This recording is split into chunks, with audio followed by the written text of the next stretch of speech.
to roll when you are, Matt. Well, that's what we're doing right now. We're rolling. So now you can officially. I told you to hold off, but now you can officially ask me how I'm doing. Hi, how are you? I'm doing good, man. How about you? I'm doing well too. I like your where you're sitting. You see the guitars in the background and everything. What is that? Your Oh, office yeah. or what? Yeah. I actually recently got moved to the basement. Where I'm sitting used to be a ping pong table set up here, and my wife is pregnant, so the room I was using has been turned into a nursery. Right. I meant to tell you, congratulations on that. Oh, thanks, dude. Very Yeah. good. Very good. I remember you way back when you were just a single guy, just out patrolling all Yeah. the time. Just trolling. Yeah, you know me. When no, not at all. But when did we meet, JB? I want to just try to jog my memory. I'm glad to catch up with you today, It was so we'll spend it a was little time doing that. 2009. 2009. Well, Yep, see if you can help me remember it. it was the Under Oath tour. That's when Under we Oath met. Emery. Yeah, I'm pretty sure it's when we met. That or a fest. I was thinking it was maybe at a festival right before that or something. But yeah, about 2009 that was. I was thinking about that we tell the story. It comes up on the Bad Christian podcast a lot. The story we tell about the day we were in wherever that was in McAllen, Texas, with Under Oath, and they were having that really bad day. Do you remember that one? Yes, and you put balloons in their bus. Yeah, that one. That story comes up all the time, and how mad they got that we put balloons in Brent's bunk. The reaction wasn't great. It No. didn't go as everyone was hoping. It was weird because we were just trying to lighten the mood because they were having a horrible day. Gillespie went to the hospital for something hypochondriac related, and they were having problems with the promoter. And Brent, the TM, was just having a really Brent, their TM, not Brent from your band, was having a really rough day, like really bad. Yep. And we stuffed their bunk full of balloons, like just happy balloons that we had, and thought that would be funny. Though. Like, oh, now something real bad's happened. My bunk's full of balloons, and it was not received well. They were having a stressed out day. We were trying to lighten it. They got so mad. That was great. And of all places, McAllen, Texas. Mm-hmm. That was the Christmas time tour too, wasn't it? Yep, it was in December. Yes. And you guys were doing you were coming out to White Christmas. That's right. Acapella. Oh yeah, we'd sing a White Christmas, and we were wearing like Christmas pajamas to play in and stuff like that. Yeah. Christmas trees on the stage every night. Mm-hmm. Oh yeah, that's right. I enjoyed doing that. When you're playing with bands like Under Oath and August Burns Red, you have to do something to stand. You're not going to be tougher. You're not going to be heavier. You're not going to be louder. You're not going to be more technically proficient. So you might as well do something to stick out and be a little goofy. Is kind of and my mindset. just be more entertaining. Yeah, be more entertaining. You know what? On that tour, now we'll move into talking about gear and guitar stuff. That's what I really want to do today. Although free to talk about anything you want. If you want to just start with talking about Trump, we can do that too.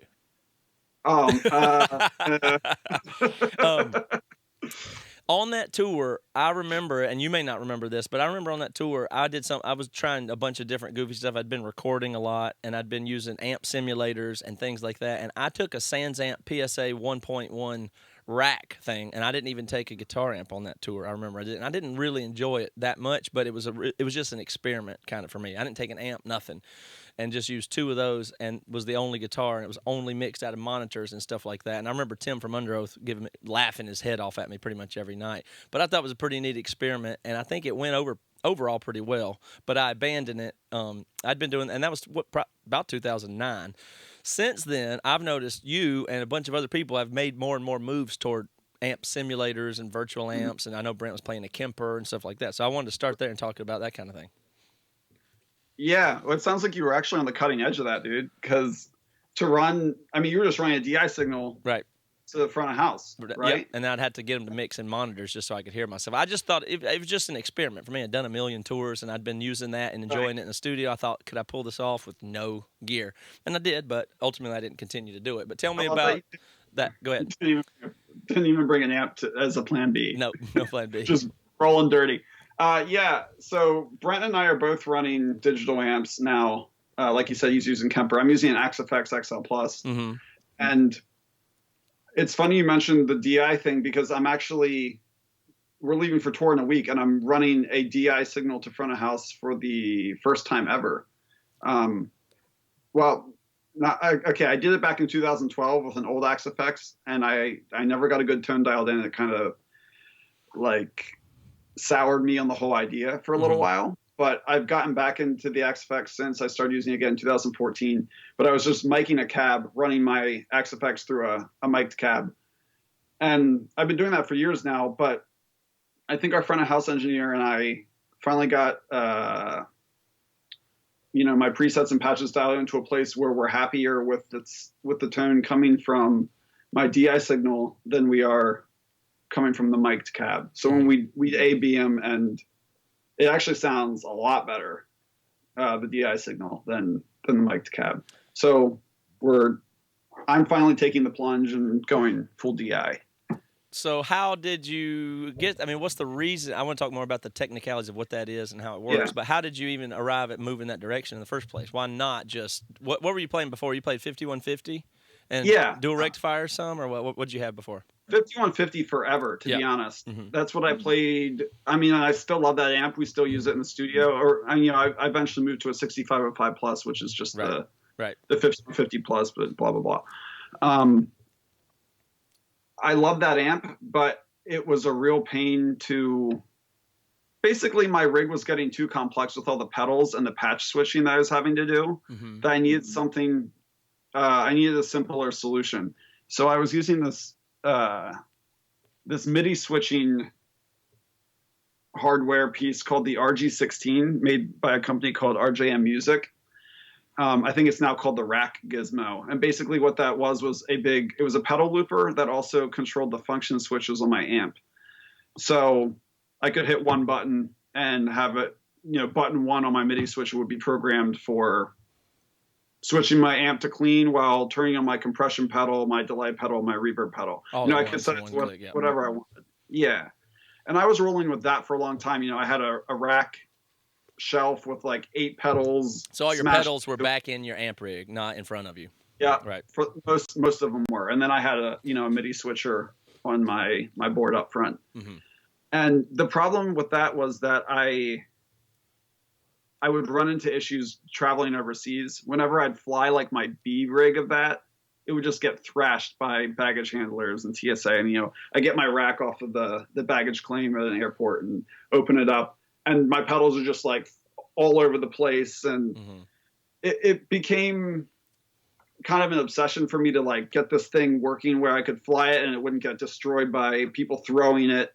And I never quite got it there. And it started to malfunction live. And I was really reliant on everything working perfectly. And it just, because if something goes wrong there, you can't reach down and bypass a pedal by pulling out a George L and skipping the tube screamer and going right to the delay or anything. It's back covered up in the rig. You can't even see it. You can't troubleshoot it. All that. Endless cables. Yeah. Just a massive. I tried to like zip tie them together as best I could, but it was a mess. It was messy. It was a good solution when I was at home in the States, and I was able to take like my big stack of 2 amp heads and a 12 space rack and all my stuff. But I just couldn't pull that off in Europe. It was too much gear, and I couldn't fly it all over. What were the pedals that were in that? If you can remember specifically, what's a normal chain for you, analog way? Yeah, I had in the effects loop. I had a Boss DD7 delay pedal, a Boss RV5 reverb, and those might have been the only effects pedals that I had in the effects loop. Everything in front was I had a compression pedal. It was a Maxon compression. I forget what the exact one, little black guy. And I had a Ibanez TS9 overdrive pedal. I had a T-Rex octave pedal. It was purple. I can't remember exactly what it was called. Octaver, maybe. Sick pedal, though. It sounded awesome. And I had a 10-band EQ by I can't remember who made it. It's a pretty common, EQ pedal though that I used on my clean channel. That's all I can remember right now. And then imagine you noise suppressor gated somehow. Oh yes, I had a noise gate, and that was also racked up. I used the Boss too. Yeah, it was just on that pedal shelf with all my pedals. Yeah. Yeah. And then I powered everything with for a while I was powering everything with the Voodoo Lab pedal power Yep. too. But that didn't do voltage switching, which became a real headache when we went overseas. Mm-hmm. So I started getting into T-Rex power supplies. I was using a fuel tank for a while. And all you had to do is they can take 220 right into it, just with the you just flip a switch. Flip the switch. That's right. Yeah. Yep. Which was crucial. But now I feel like all the gear I have, like in my current rig, I don't even have to flip a switch. Like it just takes whatever voltage you put in it, which is really convenient. Okay, so you're doing all that and you're having problems with it, and then meanwhile, you might have been there's been a lot of people in the meantime. I've seen the rise of Axe effects be a real popular thing in heavy music. So you were seeing other bands using that and pulling it off live. Like, how did you get influenced to start going that direction? Because Kemper's a whole different thing. Kemper, if people don't know, Kemper is an amp and signal chain model or emulator where you manually go through and mic up a signal chain and an analog amp and analog pedals and record the sound into it, and then it sends it back, which is very cool. And we used a Kemper on almost our whole last record for almost all the guitar sounds, but tons of different amp captures in there. But the Axe effect is just a native processing pure thing that does the amp, does the pedals and the cab emulations all in processing. It does anything you want, and you can even do amp capturing like the Kemper. Oh, it does that too. Yeah, it does. Yeah, it does. It does it all. I've never done that. I mean, I'm using a factory amp that I've EQ'd the way I like it. But, so you started seeing people out on the road with those? Like, where did you get into that? They were getting popular. Our buddies in between the Buried and me started using them, and I've been like one step behind them always as far as gear goes. They're the ones that told me about the RG16 and my RJM Mastermind foot switch, and I got that whole idea from them. And then they graduated to Axe Effects, and I was like, well, maybe I should check this out. And I got one in 2012 after I tinkered around with it for a while, and I took it on a tour in Southeast Asia and Australia. And that's the first time I was running just a DI signal, and I did not have it dialed in well at all. Sounded really digital, just didn't sound real. I was never happy with it. Our sound guy wasn't happy with it out of front of house, and I sold it to a buddy at home as soon as I got home from that tour. And then, like I said, I switched back after doing my analog thing for a few years and having it get destroyed by TSA and baggage handlers and stuff. But I mean, we were touring with like every metal band we went out with. It seemed like they were using digital amps, and I was like really stuck in my old ways with all my analog rig. I had spent so much time and money building that thing out, so it was like a big commitment to like just abandon this. But it's more than that. It's not just the time and the money commitment. There's a purity aspect to it that I want to get to. Like, I mean, there's a philosophical like whole.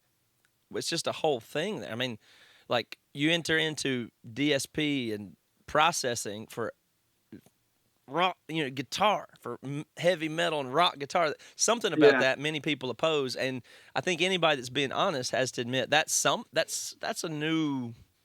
What are we at some point? You just go, wait a minute, what are we doing? What's going on here? Like it's a little bit weird, isn't it?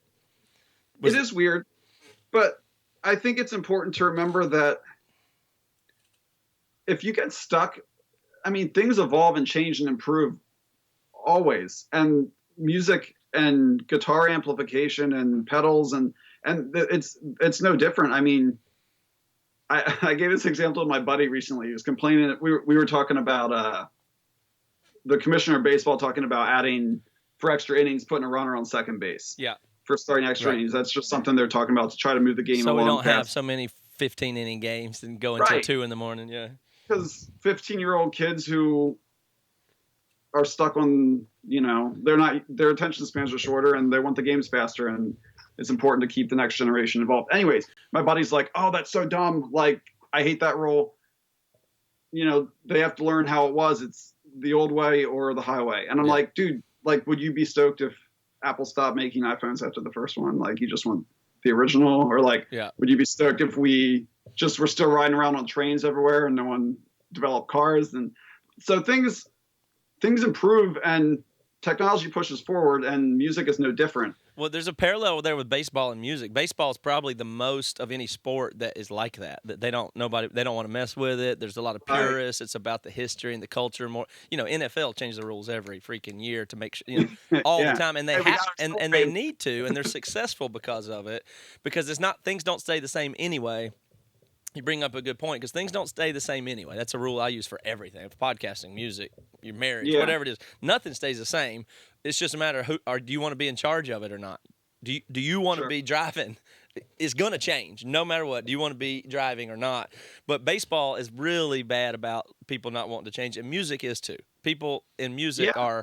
they say it's about something or some purity that I can't ever find the basis for. If you go back, everything was invented, everything was evolved. Distortion, for instance, is unnatural, isn't it? And then at some Sure. point we act like, oh, amp distortion is real. Well, it wasn't until it was. You Right. know, That's very true. But it's like get on board or get left behind, I that's right. think. That's a I'm good way not to say saying it. Yeah, now I'm not saying everyone who's playing a Marshall needs to go buy an Axe FX or a Kemper and Mm-hmm. abandon what they're doing. But I also don't think that the people who are more keen on playing a tube head, they need to understand that sure that can be for them, but it's also fine if other people are using these newer technologies that really sound pretty darn good. Mm-hmm. I mean, bands are recording albums with them and you wouldn't even know. Mm-hmm.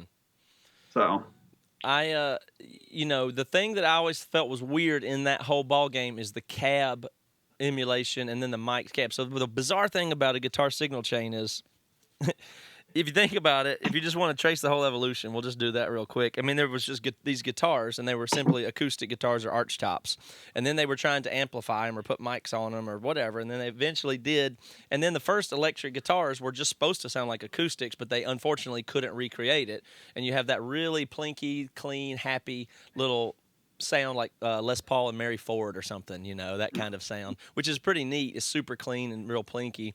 And then it got to be louder and louder, bigger and bigger stuff, and then people start to drive those amps harder and harder, and then distortion and gain were really unfortunate byproducts of that process that people didn't like, except for it got to be part of the sound, and then that's what people started liking. I played my guitar for my grandpa one time, and he said, no, something's wrong. Your speaker's broken. It's got a hole in it, because I was using distortion. He said, your speaker's broken. You need to get, that's what he kept telling me.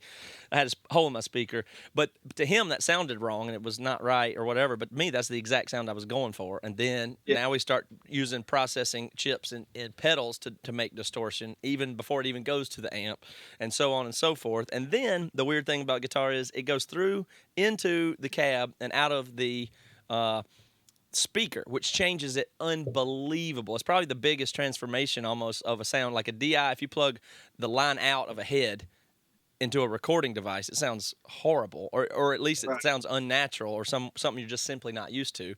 But if you took your stereo and ran it through a Marshall cab and tried to play like a Dr. Dre song out of your Marshall 412, that sounds horrible too, in a different way. Like the frequency response is totally different. And so it's really hard to that. And then, and then on top of that, the sound we're used to hearing on guitar is a SM57 put in a specific spot on the cab, and then run that through a board and then outside of PA speakers. So it's by the time it comes out of a PA speaker that you're hearing a live band play through, it's the most mangled, different, very specific, and almost random. It's almost random that it sounds the way that it does in a way. It's not really at no point was it ever designed to be what it is. It's just what evolved. There's a lot of hands or a lot of people who can affect that sound in a live setting before you're hearing it as someone in the crowd. That's for sure. And so it's so the part that gets real weird when you're trying to recreate stuff in digital is that part between the speaker and then from the speaker to the mic. That's the part that always I feel like gets lost, or traditionally gets lost when you're doing amp emulation. That's what I was trying to get to. But you feel like, and then the next problem with that is stage volume, and how do you monitor? Like, tell me about that. Okay, well, I'm monitoring. I wear in-ear monitors, so another super unnatural thing to do. Yeah, no kidding, and that takes some getting used to. But now I can't play. Well, I could play without, but I would much prefer not to play without my in-ear monitors. So I have Ultimate Ears. That's the company that made my in-ear monitors. They're sick. And we run all of our I guess all of our lines go into an X32, which is just a little rack unit console that you run all the lines into, and then we control our volumes with an iPad actually, which I think a lot of bands are doing now. It's a cheap portable solution to you can mix your own wedges or in-ears with it. Yep. And what's awesome about that is you play a show in Philly and you got your mix all dialed in, it sounds sick. Go to the next show the next night in Baltimore and you don't have to touch anything. If everything is set already. So I don't hardly ever touch my in-ear mix, which is nice. I mean, the only thing I might adjust is like turn my volume up of just my guitar like slightly in my ears or turn it down slightly. I mean, I'll go weeks without touching. That's amazing.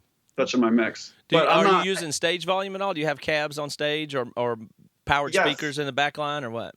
We do. And like I said earlier, my cab has always been mic'd, and I'm just now on this next tour, I'm rolling with a DI signal instead. But even more so, my mix should be changing even less now because we're eliminating another variable in the mic because that mic gets taken off every night when you pack up, and then it gets put back on. And if it's not in the exact same spot, your tone will change slightly. Yeah, if it's angled different, it sounds way different. Right. So now that I'm going to be running that DI signal straight into my in-ear monitors, I mean, my tone is going to be the same every single night. And there's no tube variance, your amp, I guess, technically could sound a little different from day to day, your tube amp. Not that I'm not saying that I have an ear to hear those nuances, but I guess that's the thing. So there's a lot of consistency in the way we're running our live monitoring, which is really nice. And so, what is the stage volume then? Why do you need? What do you use? Do you use guitar cabs or power speakers? And what's the point if you have in-ear monitors? Well, the point was obviously I was miking it, and that's what was getting sent to front of house for forever. I mean, until like I said, this upcoming tour. The point. In some venues, there is no point to running a live cab. I'm running a Mesa Boogie Recto cab. That's what I've always run. I love them. Depending on the tour and what our backline setup is, I'll be running either a 212 or a 412. And I guess if you're playing like some big 2,000 cap theater with a great PA, there's no point in having a live cab on stage because no one's going to hear it. But if you're playing like a 500 cap club and there's no barricade and people are right up against the stage and, some people might even be a little bit in front of where the PA is, then you might want a little stage volume just to fill in that sound for the people who are up close. Yeah. And I think that's important. And it's, it's kind of cool. I think stage volume's cool. I know our sound engineer would say otherwise. I mean, the less sound on stage, the easier it is for him to mix with perfect clarity through the PA. That's true, but that's only if you have your sound engineer or a really good one that's consistent and whatever. It's one of the most bizarre things in the world to either first of all, to play or to stand side stage and watch a band play with no stage volume. Now, it theoretically gives the front of house engineer more control, but it's like you're in a weird dream. Like, you're in a dream where you're trying to punch and you can't, or, it feels like that. It's like you're not, because you have this thing where you think you take your pick and guitar playing is so physically nothing. It's like this. It's the least physical thing possible, but you have this strong association with like palm muting and a big rig and your jeans blow back against your leg and you feel like it's boom, like you feel like you're doing something powerful, and then when you take the stage volume away and make it just a little thing in your headphones, it's like ding, ding, ding, click, click, click, click, like the heaviest music in the world. It's just the most, feels like a bad dream, like bullets fall out of your gun or your teeth are falling out. That's what it feels like to have no stage volume from that power that you are used to having or you associate with the thing. I saw Jimmy Eat World, the first band I ever saw that was side stage for a Jimmy Eat World show somewhere, and It was way back. It was probably 2008, and they just had their amps in isolation boxes. They had real amps, but they were soundproofed Yeah. with already pre-mic'd inside or something like that. And I was just kind of devastated, like watching Jimmy Eat World with. I could hear the sound coming out of the mains over there, and there was nothing from the stage. And I was so disappointed with what that felt like or meant. Like Yeah. you had that vibe of the band blowing the doors off the place, but they were making almost no sounds at all. It was sad. Hey, now they're running DI'd Axe-Fx's. Are they? Yeah. Yeah. Well, I mean, they were ahead, I'm sure, on that, and it makes sense, of course. I mean, I get it, but it's a little bit weird. But I mean, I like trying stuff like that. I'm not against it. Don't hear me wrong. I'm not against it. I think you got to keep moving, and I'm into it for sure. Yeah, it's just a different way of doing things live, and I think that it's super. One thing that I love about it is how portable everything is. Mm-hmm. Like I don't have this huge rack anymore. I have like a little 8-space rolling rack that is not cumbersome at all. And when we go overseas, like I have a Pelican case that. Gosh, yeah, that's good stuff. Yeah, I mean, people have started